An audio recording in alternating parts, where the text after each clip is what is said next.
Bismillahirrahmanirrahim. Assalamualaikum warahmatullahi wabarakatuh. Alhamdulillahirabbil alamin wa bihi nasta'inu ala umuri dunya waddin. Wassalawatu wassalamu ala asyrafil anbiya'i wal mursalin nabiyyina Muhammadin wa ala alihi wa ashabihi wa man ittaba'ahum bi ihsanin ila yaumiddin.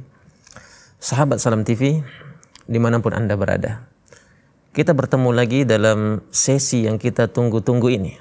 Suatu program yang telah kita nantikan, yaitu program Sirah Nabawiyah. Mendulang faidah dan mengambil hikmah pelajaran dari setiap detik-detik perjalanan kehidupan Nabi kita, Nabi Muhammad sallallahu alaihi wasallam. Pemirsa, sebelumnya kita sudah membahas bagaimana pertempuran dahsyat yang terjadi pada tahun 2 Hijriah yang dihadapi oleh kaum muslimin, yaitu perang Badar. Dan telah kita uraikan bagaimana terjadinya peperangan ini dan bagaimana hikmah dan pelajaran yang terdapat dalam setiap detik-detik perjalanan kehidupan Nabi SAW dan pertempuran yang terjadi pada tahun 2 Hijriah ini. Sahabat Salam TV dimanapun Anda berada, perang Badar memberikan posisi yang strategis kepada kaum muslimin. Bahwasannya mulai pada saat itu kaum muslimin mulai diperhitungkan di dalam percaturan politik yang ada di masyarakat Arab pada saat itu. Mulai negeri Islam yang baru saja muncul kurang dari 2 tahun telah mampu memberikan dampak yang signifikan terkait dengan eksistensi keberadaannya secara de facto dan de jure yang diakui kedaulatannya. Maka pada saat itu, ma'asyiral muslimin rahimani wa rahimakumullah, kembalilah Rasulullah SAW ke Madinah dengan membawa kemenangan yang begitu sangat gemilang. Dan kedatangan Nabi disambut oleh gegap gempita, sukacita oleh orang-orang kaum muslimin yang telah menantikan kedatangan Rasulullah, yang telah mendengar dengan kabar-kabar bagaimana kepahlawanan yang dilakukan oleh para sahabat-sahabat Nabi sallallahu alaihi wasallam. Dan ini membuat orang-orang musyrik pada saat itu begitu sangat dongkol hati mereka. Orang-orang Quraisy semakin dendam dan semakin bertambah kesumat mereka, amarah mereka terhadap Nabi SAW dan negeri Islam yang baru muncul dalam 2 tahun terakhir. Maka pada saat itu Rasulullah SAW mendapatkan posisi strategis dalam perpolitikan yang ada. Tapi hal ini, ma'asyiral muslimin, tidak mengantarkan orang-orang Yahudi untuk mengambil pelajaran padanya. Tidak mengantarkan mereka untuk berhati-hati dalam setiap pengkhianatan yang akan mereka lakukan. Sampai-sampai di antara suku Yahudi ketika bertemu dengan Rasulullah seakan menantang Rasulullah SAW dengan mengatakan, "Wahai Muhammad, sesungguhnya engkau berhadapan dengan orang-orang Arab yang tidak memiliki kelihayan dan tidak memiliki kelengkapan senjata dalam pertempuran. Kalaulah engkau bertempur dengan kami, engkau akan lihat bagaimana kuatnya pertahanan kami dan lihainya kami dalam peperangan." Dan ini seakan ungkapan penantangan atau satu ungkapan ketidaksenangan terhadap kemenangan yang diraih oleh Nabi Muhammad sallallahu alaihi wasallam. Puncaknya, dan terjadilah pengkhianatan dari salah satu di antara suku Yahudi yang berdomisili di Madinah saat itu. Sebagaimana pada pertemuan sebelumnya kita sudah membahas bahwasannya di Madinah terdapat 3 suku besar Yahudi menetap di sana sebelum kedatangan Rasulullah. Dan ketika Rasulullah datang di awal kedatangan, Rasulullah menjalin kerjasama melalui piagam Madinah kepada mereka. Siapa 3 suku Yahudi ini? Bani Qainuqa, Bani Nadir, dan Bani Quraidah. Dan dengan karakter orang Yahudi yang telah banyak dikisahkan oleh Allah di dalam Al-Quran, yaitu pengkhianatan, adu domba, dan segala hal yang merusak tatanan kehidupan sosial dan masyarakat yang ada. Allah kisahkan di dalam Al-Quran yang menjadi satu karakter di antara karakter-karakter yang telah melekat dalam diri orang Yahudi, dan mereka tunjukkan dan mereka tampakkan di hadapan Nabi SAW. Satu karakter di mana mereka tidak pernah berupaya untuk menjunjung tinggi perjanjian. Bagaimana tidak? Taurat saja mereka berani untuk merubahnya. Janji yang mereka ikatkan kepada Allah untuk memegang teguh Taurat, mereka berani untuk mengkhianatinya. Apalagi satu perjanjian yang diikat antar sesama manusia. Kalaulah dengan Allah mereka berani untuk mengubah-ubah isi Taurat, untuk membatalkan hukum yang halal menjadi haram, yang haram menjadi halal, bagaimana lagi dengan ketetapan yang dilakukan antar sesama manusia, dan dalam hal ini dengan Nabi Muhammad sallallahu alaihi wasallam. Perjanjian yang mereka tuliskan dengan Nabi, suatu kesepakatan yang mereka tetapkan agar mereka sama-sama menjaga stabilitas keamanan Madinah, hidup tentram, hidup rukun dalam kedamaian, menjaga kota Madinah dari setiap serangan luar dan tidak membuat keonaran pada tentunya. Dan dalam hal ini apa yang terjadi, ma'asyiral muslimin rahimani wa rahimakumullah? Di suatu pagi, di salah satu di antara pasar-pasar Yahudi di Madinah, terdapatlah satu pasar yang disebut dengan Pekan Bani Qainuqa. Itu hari di mana pasar itu diramaikan oleh aktivitas perdagangan, di mana pasar ini terletak di pemukiman orang Yahudi dari suku Bani Qainuqa. Maka salah satu di antara wanita muslimah dengan memakai hijabnya pada saat itu datang ingin menjualkan kerajinan tangan yang telah dibuatnya dari rumah, berharap mendapatkan peruntungan dari rezeki yang telah Allah takdirkan untuknya melalui wasilah perdagangan. Pergilah dia membawa dagangannya ini di pasar Yahudi Bani Qainuqa. Dan pada saat itu orang-orang Yahudi memaksanya untuk melepas hijabnya, untuk menyingkap auratnya. Maka wanita ini tidak mau. Wanita muslimah ini enggan untuk melepas auratnya, untuk menampakkan perhiasan dan keindahan dari wajah dan kepalanya pada saat itu. Lantas salah seorang di antara laki-laki Yahudi membuat satu keisengan dengan cara apa? Mengikatkan ujung dari pakaian wanita ini ke arah bajunya bagian atas. Dengan tujuan apa? Ketika wanita ini berdiri, maka rok itu akan tersingkap dan menampakkan isi di dalamnya. Maka dilakukannya hal itu. Diikatnya ujung pakaian, ujung rok dari wanita muslimah ini, dan diikatkannya ke arah atas pakaiannya. Dan benar terjadi, ketika wanita ini berdiri, tersingkaplah auratnya, terlihatlah auratnya oleh orang-orang. Menjeritlah wanita ini karena rasa malu yang didapatkannya. Lantas orang-orang Yahudi yang saat itu termasuk pelaku yang melakukannya tertawa terbahak-bahak, tertawa terpingkal-pingkal.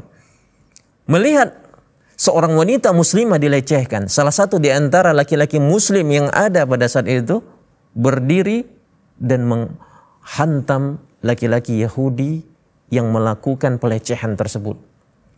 Dan terjadilah pertikaian sampai berakhir kepada terbunuhnya laki-laki muslim ini di tangan orang-orang Yahudi. Maka tersiarlah kabar ini ke telinga Rasulullah SAW, bagaimana orang-orang Yahudi Bani Qainuqa berupaya menciptakan keadaan yang tidak kondusif di dalam tatanan kehidupan masyarakat dan membuat keonaran yang berujung kepada matinya atau wafatnya seorang muslim. Dan ini menjadi salah satu di antara bentuk pelanggaran terhadap perjanjian. Dan ketika perjanjian itu mereka langgar, sama dengan mereka tidak memiliki perjanjian apa-apa dengan Rasulullah SAW lagi. Karena tidak ada lagi keharaman darah, keharaman harta pada diri mereka. Karena mereka telah melakukan pelecehan dan penistaan terhadap perjanjian yang telah mereka ikatkan kepada Rasulullah Sallallahu Alaihi Wasallam. Maka Rasulullah mengumpulkan pasukan dan memberikan panji peperangan kepada pamannya Hamzah bin Abdul Muttalib, dan dilakukanlah pengepungan pada saat itu. Dan orang-orang Yahudi terkepung di sana sampai mereka menyerahkan diri. Mereka tidak mampu untuk menghadapi Rasulullah. Diliputi rasa takut hati mereka pada saat itu. Maka mereka pun menyerahkan diri mereka kepada Rasulullah Sallallahu Alaihi Wasallam.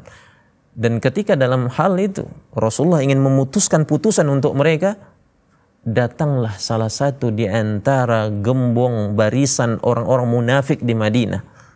Pemimpin orang-orang munafik di Madinah pada saat itu, yaitu Abdullah bin Ubay bin Salul, memeluk Rasulullah, mencengkram Rasulullah SAW, mengatakan, wahai Muhammad, jangan kau sakiti sekutu-sekutu kami. Mereka adalah penolong-penolong kami di masa jahiliyah. Berbuat baiklah kepada mereka, berbuat baiklah pada mereka.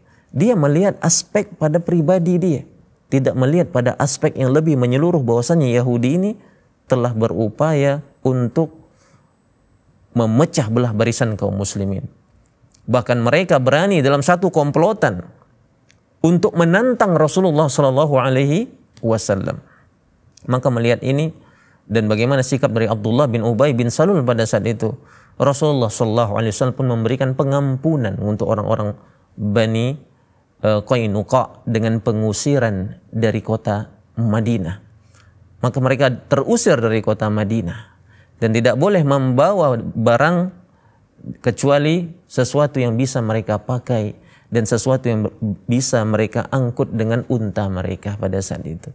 Maka diberikanlah mereka hak untuk terus melanjutkan kehidupan, tapi tidak boleh mereka untuk menetap lagi di kota Madinah. Dan inilah pengkhianatan pertama dari orang-orang Yahudi dari Bani Qainuqa. Dan bagaimana selanjutnya ma'asyiral muslimin aktivitas dakwah Nabi dan bagaimana sirah nabawiyah yang ada dari rentan setelah perang Badar sampai sebelum perang Uhud akan kita ulas lebih mendalam setelah pesan-pesan yang berikut ini. Tetap bersama kami dalam segmen sirah nabawiyah.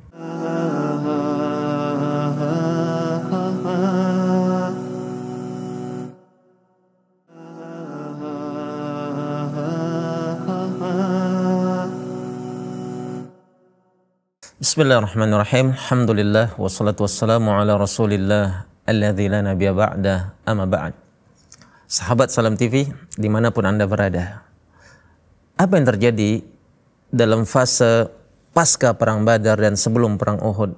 Banyak beberapa kejadian yang terjadi di rentan waktu ini, di mana salah satu di antaranya bahwasannya ada upaya persekongkolan yang dilakukan oleh sebagian orang, segelintir orang untuk melakukan pembunuhan kepada Nabi Sallallahu Alaihi Wasallam.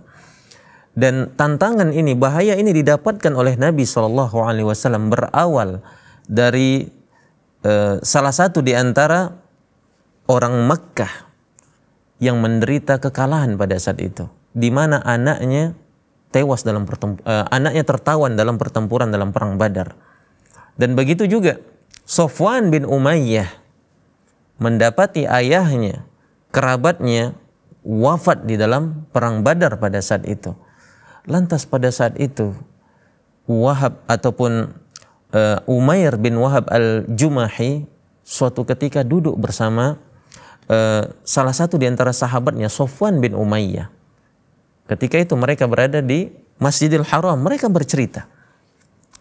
Lantas Umair berkata, aduhai kiranya kalau seandainya saja aku tidak memiliki tuntutan dari pengeluaran, aku tidak memiliki tanggungan hutang dan keluarga, sudah kupastikan aku akan datang ke Makkah, aku akan datang ke Madinah dan melakukan pembalasan dendam kepada Muhammad, akan kutikamkan pedangku ke arah Muhammad. Tapi apalah daya, aku memiliki tanggungan, Aku memiliki hutang, anakku masih banyak. Siapa yang akan menaungi mereka ketika aku tidak ada nantinya? Maka pada saat itu Safwan bin Umayyah seakan mendapatkan satu mutiara, satu emas berharga yang mampu mengobati kedongkolannya kepada Islam dan kepada Nabi SAW. Mendengar tekad yang diucapkan oleh sahabatnya ini, Umair bin Wahab, Safwan pun berkata, "Wahai Umair, kalau benar kau menginginkan apa yang kau katakan itu, aku akan mensupportmu untuk melakukan pembalasan kepada Muhammad. Aku akan mensupportmu. Jangan khawatirkan, hutang-hutangmu akan kulunasi. Keluargamu menjadi keluargaku. Apa yang kumakan, itu yang akan mereka makan. Dan kujamin mereka akan hidup bahagia dengan penanggungan ataupun dengan tanggungan nafkah dariku. Tapi kau lakukan benar-benar apa yang kau tekadkan ini." Karena pada saat itu Safwan bin Umayyah memiliki dendam juga kepada Nabi SAW. Dan Umair bin Wahab melakukan apa yang diinginkannya tersebut. Maka terjadilah kesepakatan antara dia dengan Safwan bin Umayyah. Dan berangkatlah Umair bin Wahab al-Jumahi ke Madinah saat itu. Di mana di Madinah dia memiliki alibi untuk datang. Apa alibi yang dipakainya? Dia datang untuk menebus anaknya. Karena anaknya saat itu tertawan dalam pertempuran Badar dan sekarang berdomisili di Madinah. Dia memiliki alibi untuk datang dan menampakkan diri di hadapan Rasulullah SAW. Dan pada saat itu sahabat Nabi SAW sedang duduk-duduk di Masjid Nabawi, bercerita dan berkisah di antara mereka dan mengingat kembali bagaimana peristiwa dalam perang Badar dan kepahlawanan para sahabat Nabi dan keajaiban-keajaiban Allah yang muncul pada saat itu. Dan di antara mereka adalah Umar bin Khattab. Muncullah Umair bin Wahab al-Jumahi di hadapan para sahabat Nabi di pintu Masjid Nabawi pada saat itu, di mana Nabi berada di dalam. Pada saat itu. Lantas Umar bin Khattab melihat kedatangan salah satu di antara orang yang paling mendengki kepada Nabi. Sosok yang benar dikenal oleh Umar bin Khattab pada saat itu merupakan orang-orang yang memiliki track record kejahatan terhadap kaum muslimin. Begitu melihat Umair bin Wahab al-Jumahi, spontan Umar bin Khattab melakukan langkah preventif. Satu pencegahan jangan sampai dia melakukan tindak kejahatan kepada Nabi SAW. Begitu melihat Umair bin Wahab, langsung Umar bin Khattab berdiri dan mencengkram leher bajunya dan melucuti seluruh senjatanya dan meletakkan tangannya di belakang dan menggiringnya di hadapan Rasulullah SAW. Maka pada saat itu Umar pun membawa Umair bin Wahab al-Jumahi di hadapan Rasulullah SAW. Begitu sampai, langsung Umar bin Wahab berkata, "An'im sabahan ya Muhammad."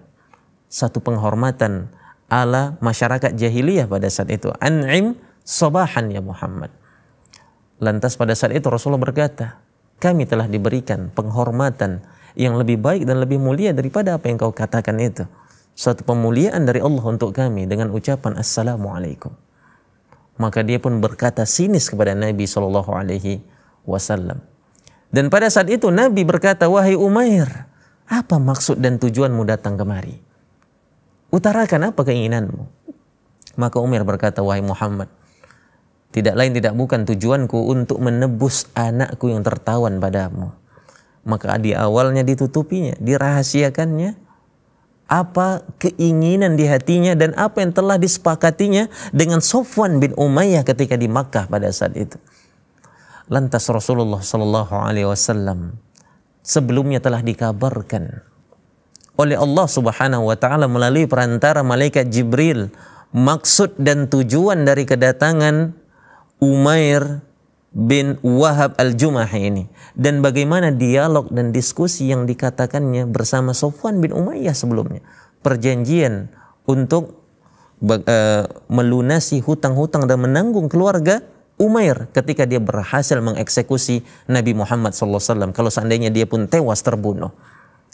Lantas Rasulullah berkata, benarkah itu maksud dan tujuanmu? Engkau untuk menebus anakmu, hanya untuk itu engkau datang kemari? Iya ya Rasul. Iya wahai Muhammad. Aku datang hanya untuk tujuan itu. Tidak ada yang lain, benar? Iya, tidak ada yang lain. Lantas Rasulullah pun membocorkan isi percakapan antara Umair bin Wahab dengan Sofwan bin Umayyah. Bukankah engkau memiliki maksud dan tujuan yang lain? Ada, engkau memiliki maksud yang lain. Bukankah engkau yang berkata kepada Sofwan, wahai Sofwan, kalau seandainya saja aku tidak memiliki tanggungan hutang dan tanggung jawab sebagai seorang pemimpin rumah tangga yang menanggung anak-anak dan istri-istriku, kalau aku yakin ada yang menanggungnya untukku, maka akan ku datangi Muhammad, akan ku tebas batang lehernya, ku hujamkan pedang ke arah tubuhnya. Dan bukankah engkau yang mengatakan hal itu? Dan kemudian Sofwan pun menangkap maksud dan tujuanmu itu dan bersedia menanggung segala apa yang kau katakan tadi itu. Bukankah itu maksud tujuanmu? Datang untuk membunuhku. Lantas Umair bin Wahab al-Jumahi terperangah dia. Terkejut dia, tersontak dengan apa yang dikatakan Nabi SAW. Karena benar detail yang diucapkan Nabi SAW, hal itu juga yang dikatakannya kepada Sofwan bin Umayyah. Lantas seketika Umair berkata, demi Allah, ketika aku berkata kepada Sofwan, aku yakin tidak ada yang mendengarkan. Aku yakin cuma hanya kami berdua yang ada di majelis tersebut dan mengatakan hal tersebut. Dan aku yakin wahai Muhammad, tidak ada yang mengabarkan kepadamu kecuali Allah Subhanahu wa taala. Sekarang jelas engkau adalah Rasul, engkau adalah utusan Allah. Ku persaksikan hari ini wahai Muhammad, asyhadu an la ilaha illallah wa asyhadu anna Muhammadar Rasulullah. Aku bersaksi tidak ada Rabb yang berhak untuk disembah kecuali Allah, dan aku bersaksi engkau adalah utusan Allah. Maka pada saat itu beliau datang untuk menebar ancaman. Beliau datang dengan maksud busuk untuk membunuh Rasulullah SAW. Akan tetapi takdir Allah berkata lain. Cahaya Islam itu muncul dari niatan awal seperti itu. Maka Rasulullah berkata kepada para sahabatnya, sambutlah sahabat kalian ini dan ajarkan dia hal-hal yang penting dalam agama kita.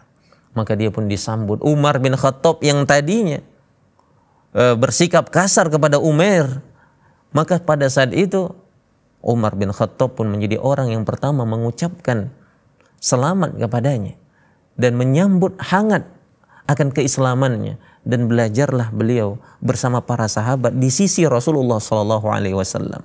Sembari berkata, wahai Muhammad, Umair berkata, wahai Muhammad, sebelum kedatanganku kemari, tidak ada wajah yang paling aku benci kecuali wajahmu.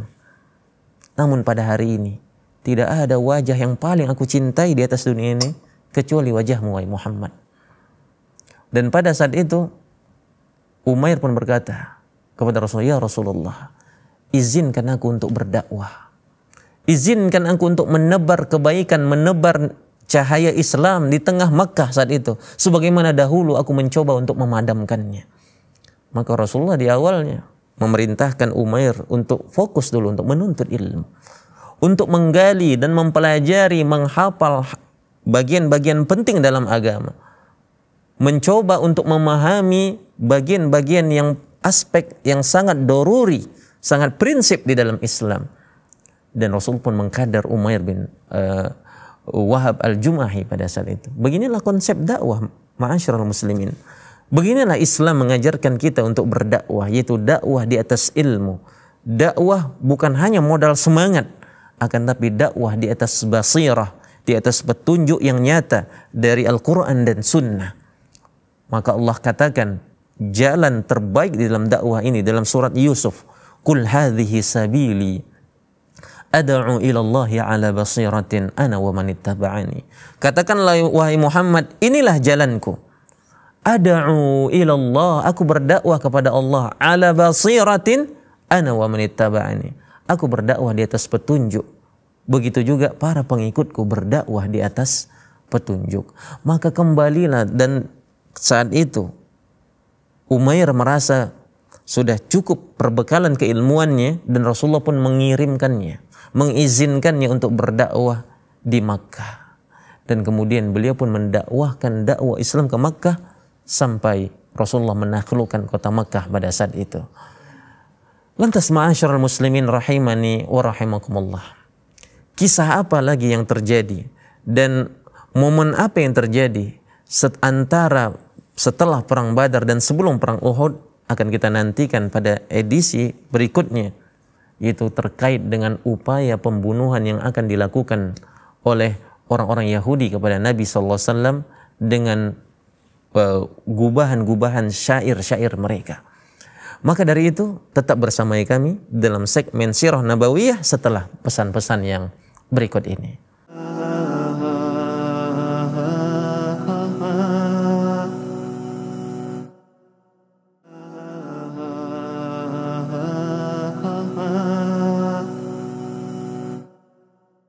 Bismillahirrahmanirrahim. Alhamdulillah wassalatu wassalamu ala Rasulillah alladzi la nabiyya ba'dah, amma ba'd. Sahabat Salam TV dimanapun Anda berada, apa yang terjadi dalam fase pasca perang Badar dan sebelum perang Uhud? Salah satu di antara peristiwa yang direkam dalam sejarah, dalam Sirah Nabawiyah adalah bagaimana salah seorang di antara Yahudi, Ka'ab bin Ashraf, salah satu di antara pemimpin orang Yahudi. Beliau adalah salah satu di antara penyair yang lihai dalam menggubah bait-bait syair. Walaupun saat itu mereka suku Yahudi, tapi mereka telah memiliki kefasihan bahasa karena lamanya mereka ataupun hidup di dalam lingkungan orang-orang Arab pada saat itu. Maka lisan mereka adalah lisanul Arabi, orang-orang yang berbahasa lancar dengan bahasa Arab. Salah satu di antaranya Ka'ab bin Ashraf. Beliau berasal dari suku Tayyi, ataupun anak suku dari Bani Nabahan, dan ibunya berasal dari Bani Nadir, salah satu di antara suku Yahudi yang berdomisili di Madinah pada saat itu. Dan Ka'ab bin Ashraf ini dikenal sebagai orang yang tampan dan rupawan. Dan beliau adalah pemimpin dari sukunya pada saat itu. Dan senantiasa Ka'ab bin Ashraf ini berupaya untuk melakukan provokasi kepada Nabi SAW, melakukan provokasi kepada orang-orang yang memusuhi Nabi SAW untuk melakukan langkah berani. Karena karakter dan tabiat orang Arab, mereka sangat tergerak apabila satu ajakan itu diawali dengan ubahan ataupun gubahan syair ataupun suatu perkataan yang indah. Dan mereka begitu sangat berpengaruh ataupun terpengaruh dengan syair-syair yang menggugah hati mereka pada saat itu. Lantas Ka'ab bin Ashraf menyalahgunakan kemampuan lisannya, kemampuan retorikanya, kemampuan sastranya untuk memerangi Nabi SAW, untuk menyakiti Nabi SAW, dan berupaya untuk membuat keonaran dengan cara gubahan-gubahan syair yang mengandung provokasi, hinaan dan ejekan kepada Islam, pemeluknya, dan kepada Nabi mereka, Nabi Muhammad sallallahu alaihi wasallam. Maka pada saat itu, ma'asyiral muslimin rahimani wa rahimakumullah, Ka'ab ini merupakan salah satu di antara orang yang memiliki kontribusi untuk melakukan propaganda kepada Nabi Sallallahu Alaihi Wasallam. Maka pada saat itu sampailah keadaan pada titik nadir yang begitu sangat memilukan, di mana Ka'ab bin Ashraf telah berani secara terang-terangan melakukan kelancangan dengan lisannya yang menjelekkan citra Nabi Sallallahu Alaihi Wasallam, memfitnah Nabi Sallallahu Alaihi Wasallam, memperburuk sum'ah Nabi Sallallahu Alaihi Wasallam atas nama seorang Rasul, bukan hanya atas nama pribadi, akan tetapi kerasulannya dan lain sebagainya. Maka Nabi Sallallahu Alaihi Wasallam berkata kepada sahabatnya, siapa yang akan membereskan Ka'ab bin Ashraf ini? Sesungguhnya dia telah menyakiti Allah dan Rasulnya. Siapa yang mau menyudahi sikap penentangan dan perlawanan ini yang dilakukan oleh Ka'ab bin Ashraf pada saat ini? Maka pada saat itu muncullah beberapa orang sahabat Nabi SAW berkata, kami ya Rasulullah. Siapa mereka? Mereka itu adalah Muhammad bin Maslamah, Abbad bin Bishr, dan Abu Na'ilah. Dan mereka bertiga ini dan bersama sahabat lainnya menawarkan diri mereka untuk melakukan penyergapan kepada Ka'ab bin Ashraf. Karena pada saat itu status Ka'ab bin Ashraf telah berubah menjadi satu ataupun kriminal dalam peperangan. Karena telah melakukan ataupun melakukan penistaan terhadap perjanjian yang dituliskannya bersama Rasulullah SAW dalam piagam Madinah pada saat itu. Maka tidak ada lagi keharaman harta, keharaman jiwanya. Karena pada saat itu beliau adalah buronan militer luar biasa. Dan diupayakanlah untuk dilakukan eksekusi terhadapnya. Karena ini merupakan buronan militer yang mengancam kedaulatan negara dengan apa yang dikatakannya dan provokasi massa yang dilakukannya. Bergeraklah tiga orang sahabat ini. Lantas mereka pada saat itu memiliki hubungan kedekatan ataupun memiliki relasi dengan Ka'ab bin Ashraf. Lantas Muhammad bin Maslamah mendatangi Ka'ab seraya berkata, sesungguhnya orang ini, maksudnya Rasulullah SAW, dia berkata kepada Ka'ab, telah meminta sedekah kepada kami. Jadi pada saat itu Muhammad bin Maslamah berupaya untuk memainkan retorikanya, untuk memancing rasa simpatik dari Ka'ab bin Ashraf, agar kiranya dia tidak mencurigai kedatangan dari tiga orang sahabat Nabi ini dalam rangka mengeksekusinya pada saat itu. Lantas dia pun berupaya untuk membuat satu alasan, karena sesungguhnya peperangan adalah khida, peperangan adalah tipu muslihat. Saat itu Muhammad bin Maslamah berkata, wahai Ka'ab, engkau adalah pemimpin yang begitu sangat disegani. Jujur, kalau boleh untuk jujurnya, itu orang itu datang, itu Muhammad itu datang, telah membebani kami dalam finansial, membebani ekonomi kami dengan sedekah. Dan kami sungguh sangat keberatan dengan hal itu. Ka'ab pun berkata, simpatik dia kepada Muhammad bin Maslamah. Wah, demi Allah, sungguh engkau akan merasa jenuh dengan betul itu. Kau ngapain juga kau ikuti lagi dia? Kalau kau ikuti terus dia, engkau akan jenuh dan bosan dengan sikap dia itu. Mulai senang ini Yahudi ini mendengar keluhan dari sahabat Nabi ini, padahal sesungguhnya itu adalah tipu daya. Dan dilanjutkan oleh Ka'ab oleh Muhammad bin Maslamah, sesungguhnya kami telah mengikutinya dan kami tidak ingin meninggalkannya hingga melihat secara persis bagaimana kesudahannya nanti.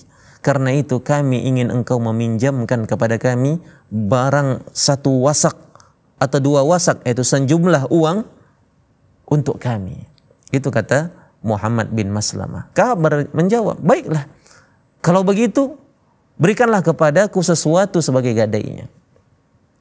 Jadi seakan-akan 3 orang sahabat datang ini untuk berupaya menjalin kerjasama dengan dengan Ka'ab bin Ashraf untuk melakukan satu tindakan kepada Nabi SAW.